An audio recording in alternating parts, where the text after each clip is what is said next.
Bismillahirrahmanirrahim. Assalamu alaikum to all my dear students. This is your lecture number 3 of week 2, biology, chapter 17, nervous coordination, book page number 73 to 77. The contents of today's lesson is objectives, nerve impulse, generation and transmission of nerve impulse, velocities of nerve impulse, recapitulation, and then assignment. So the objectives of today's lesson is, after completing this lesson, you will be able to solve the different type of MCQs. You will be able to define nerve impulse, describe the generation and transmission of nerve impulse, evaluate from a graph the phenomena of polarization, depolarization and hyperpolarization of membrane. Student, remember one thing, this is the one of the most important topic of biology. ये short में भी आ सकता है, long में भी आ सकता है, MCQs भी इसमें से पूछ लिए जाते हैं. सो इसको बहुत गौर से आपने इस टॉपिक को रिवाइज करना है. First of all, what do you mean by nerve impulse? Nerve impulse is basically a signal transmitted along a nerve fiber, or you can say it consists of a wave of electrochemical signal that transfer from one neuron to another neuron. तो basically जैसे ही stimuli आपकी body capture करती है और वो stimuli जब आपके neurons में ट्रैवल करना शुरू करता है, तो वो जो ट्रैवल करता है इलेक्ट्रिकल सिग्नल्स की फॉर्म में, उन्हें आप कहते हैं नर्व इम्पल्स. तो ये जो नर्व इम्पल्स जब ये न्यूरॉन के एक्सॉन में ट्रांसपोर्ट हो रही होती है, तो एज ए रिजल्ट एक्सॉन की जो मेम्ब्रेन है, आउटसाइड द मेम्ब्रेन और inside the membrane, they can produce some sort of changes. So आज जो है हम उन changes के बारे में डिस्कस करेंगे. ओके, सबसे पहले हम बात करते हैं कि during a resting stage means if you are not going to conduct any type of impulses, then what are going to happen in your neuron? ये axon है, right? This is a resting state, means कोई nerve impulse नहीं आ रही है. This is the outside the axon and this is inside the axon. Outside the axon are more positive than the inside the axon, means they are more positive. Outside is more positive and inside is less positive, means potassium ions is more present in outside the axon and sodium ions is present inside the axon. Because as we discussed in our previous online classes or in our previous physical classes, what do we mean by more positive and less positive, or you can say a negative? तो potassium की positivity इतनी ज्यादा होती है sodium से, जिसकी वजह से सोडियम उसके कंपैरेटिवली नेगेटिविटी में शो होता है और लेस पॉजिटिव जो है वो मेंशन होता है. लेकिन जैसे ही नर्व इम्पल्स जनरेटेड होती हैं, तो पोटेशियम, अच्छा ये भी वही कंडीशन है. अब यहाँ पर लिखा हुआ है ना ड्यूरिंग अ नर्व इम्पल्स, इसका मतलब यहाँ पर हम सिंपल रेस्टिंग पीरियड की बात कर रहे हैं. This is the first stage in which we have more potassium outside and more sodium inside. तो more positive outside and less positive inside. Why we call it more positive outside?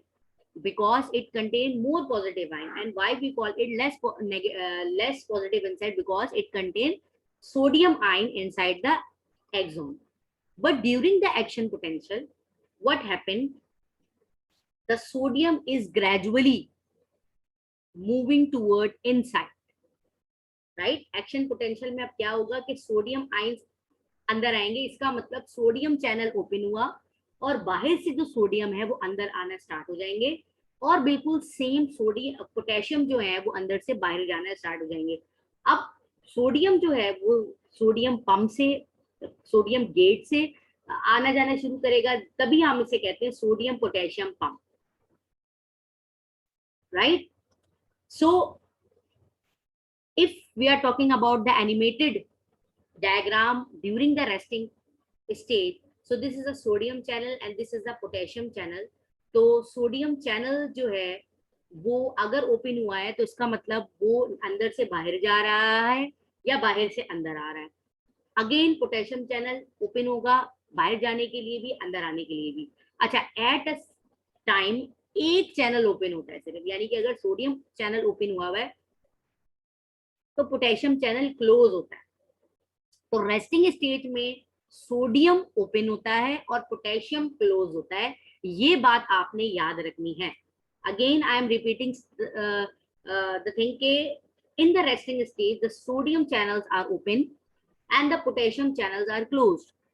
So sodium channel open means the exchange of the sodium from outside the axon to inside the axon take place. ठीक है जी।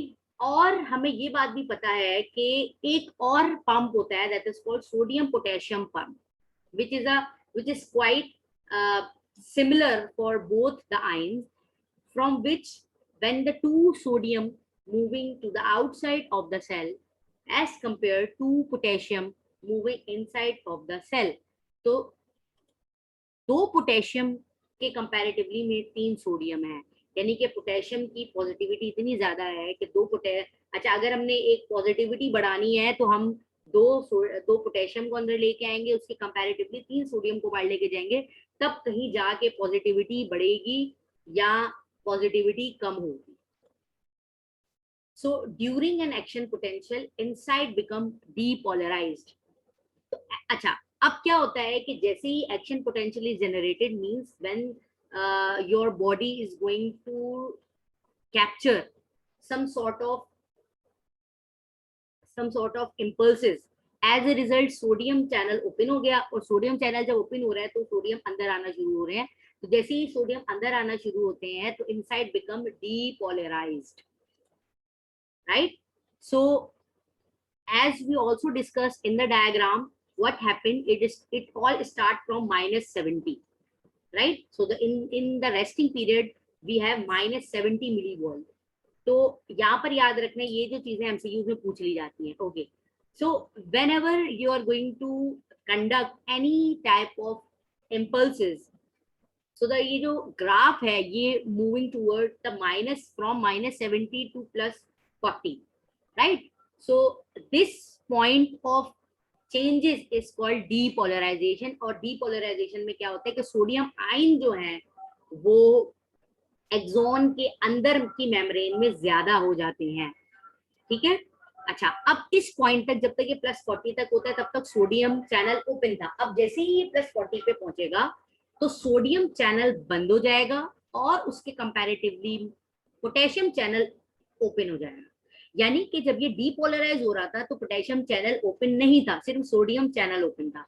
लेकिन जैसे ही +40 पे जाएगा अब sodium channel बंद हो जाएगा और क्या हो जाएगा, पोटेशियम चैनल ओपन हो जाएगा। और जैसे ही potassium channel, whenever potassium channel open, तो क्या वापस से बॉडी जो है वो एक्सॉन जो है वो रीपोलराइज होना स्टार्ट हो जाएगा, यानी कि अब आइंस जो है वो बैलेंस होना स्टार्ट हो जाएंगे। अच्छा, अब जब ये रीपोलराइजेशन होना स्टार्ट होती है तो उस वक्त क्या होता है, एक टाइम कि इसने -70 पे वापस अपनी बॉडी को रीपोलराइज करना है, रीफॉर्म करना है, लेकिन क्या होता है ये ओवरशूट कर जाता है और -70 से भी नीचे चला जाता है, and that period is called absolute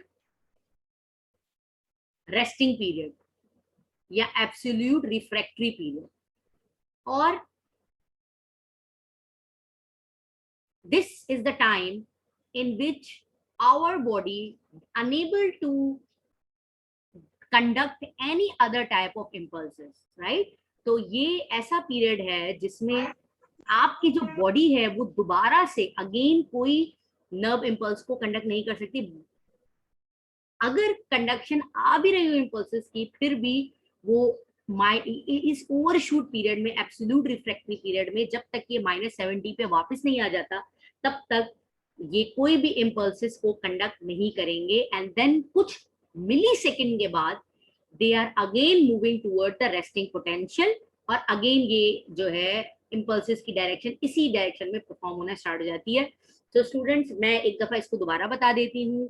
when our body is at rest, so at that condition our voltage is -70 millivolt, Okay, or whenever we are going to conduct any type of impulses, it moving toward the action potential. So in the action potential, the sodium gates are open, potassium gates are closed, and whenever the sodium gates are open, the positivity is increases. जाहिर सी बात है, potassium तो close है, potassium आ जा नहीं सक रहा, तो सोडियम एक जगह आता जाएगा आता जाएगा आता जाएगा, जिसकी वजह से वो सेल के अंदर को डीपोलराइज कर देगा, राइट। तो और जब हम मिली वोल्टेज दोबारा चेक करेंगे वोल्टेज, तो +40, देन हम देखेंगे कि -70 से +40 पे चला गया, और जैसे ही +40 पे जाएगा, अगेन सोडियम चैनल बंद हो जाएंगे and potassium channel open, and now at that stage our cell become repolarized, and after that they have to transfer the membrane axon into the resting potential, but in that case they show absolute refractive period. So what type of absolute refractive period is? Absolute refractive period is a type of period in which our body is unable to conduct any different type of impulses. Okay students, अब अगर हम इसी चीज को एक terms के refer से पढ़ें, so first of all it all start from the threshold potential. What is threshold potential? ये थोड़ी छोटी छोटी टर्म्स है जो आपसे पेपर में एमसीक्यूज में पूछ ली जाती हैं, शॉर्ट क्वेश्चंस में रीजनिंग बना के पूछ ली जाती हैं. अब तो ई शीट्स है, सो आपको बिल्कुल करेक्ट एक्यूरेट टर्म्स जो हैं वो पता होनी चाहिए. So basically the threshold potential is the critical level to which a membrane potential must be polarized to initiate an action potential. So whenever the action potential is generated in the neuron, that potential is called threshold potential. और ये threshold potential कब होगा? When the sodium channels are open and inside the axon the cell become depolarized. Then the refractive period. Refractive period is basically a period immediately follows stimulation during which a nerve or muscles is unresponsive for further stimulation. अभी जो मैंने आपको बताया overshoot होने की बात कि -70 से भी जब आपकी बॉडी, क्योंकि आपकी बॉडी भाई इम्पल्सेस जो एक दफा आपको अगर पेंसिल चुभ गई है तो वो इम्पल्सेस कुछ टाइम तब तक के लिए होंगे जब तक आप उसको रिएक्ट नहीं करेंगे. पेंसिल आपको चुभ रही है, कोई नुकीली चीज आपको चुभ रही है, आप क्या करेंगे? Withdrawal your hand, right, and after that stimuli आप इस एक्शन को दोबारा परफॉर्म नहीं करेंगे. वाई? क्योंकि आपकी बॉडी एक दफा करके आपने रिस्पॉन्स दे दिया, अब आप रिपीट नहीं करेंगे. तो क्यों रिपीट नहीं करेंगे? क्योंकि आपकी बॉडी रेस्टिंग स्टेज में अगेन आ चुकी है. So this period is called unresponsive period, is called refractory period. And what is absolute refractive period? Absolute refractive period is the sub part of the refractive period in which a nerve impulse is not able to give response to a stimuli of any strength. यानी कि अगर stimuli आ भी रहा हो लेकिन उस particular time के लिए उस रिस्पॉन्स को कोई भी, उस स्टिमुलाई को कोई भी रिस्पॉन्स आपकी बॉडी प्रोवाइड नहीं करती है. That is called absolute refractory period. Now students, velocities of nerve impulse, basically all the velocities of nerve impulse is depend upon the diameter of the neuron fiber. कुछ neuron हमने पढ़ा है different, there are 3 different type of neuron: sensory neuron, interneuron, motor neuron. It vary in sizes, in shapes and as well as in diameter. So जितना मोटा thick होगा वो thick होने का मतलब ये है कि they are more covered with myelinated fiber, और जितना thin होगा means they are not covered with myelinated fiber. So if if we are talking about a neuron which is covered with the myelinated fiber, तो jumping करके nerve impulse transfer होगी तो it travel as 120 metre पर second की speed में myelinated fibre से nerve impulse transfer करेंगी. वही जो नर्व इम्पल्स की हमने अभी पूरी बात की है, transmission of a stimuli.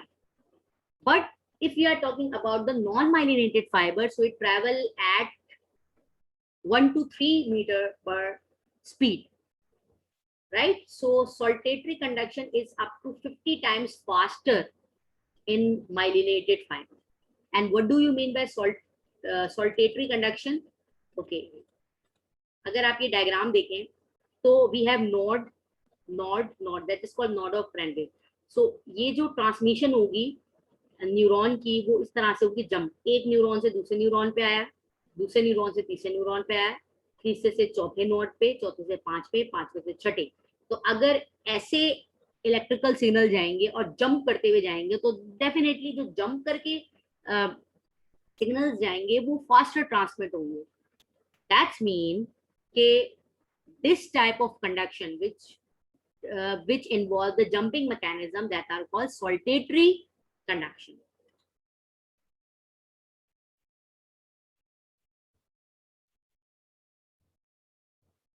Okay, students.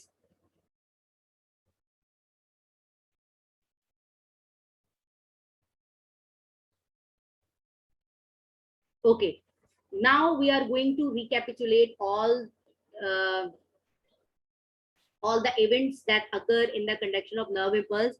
First of all, the neuron membrane maintain a resting potential at minus 70 millivolt.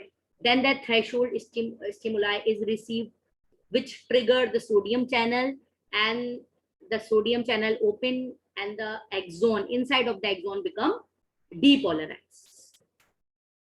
And at plus 40 millivolt, the sodium channel closed and potassium channel open. And whenever the potassium channel open, it repolarizes the membrane and moving the impulses from plus 40 to minus 70, but unfortunately it overshoot, and that particular overshoot period is called refractory period.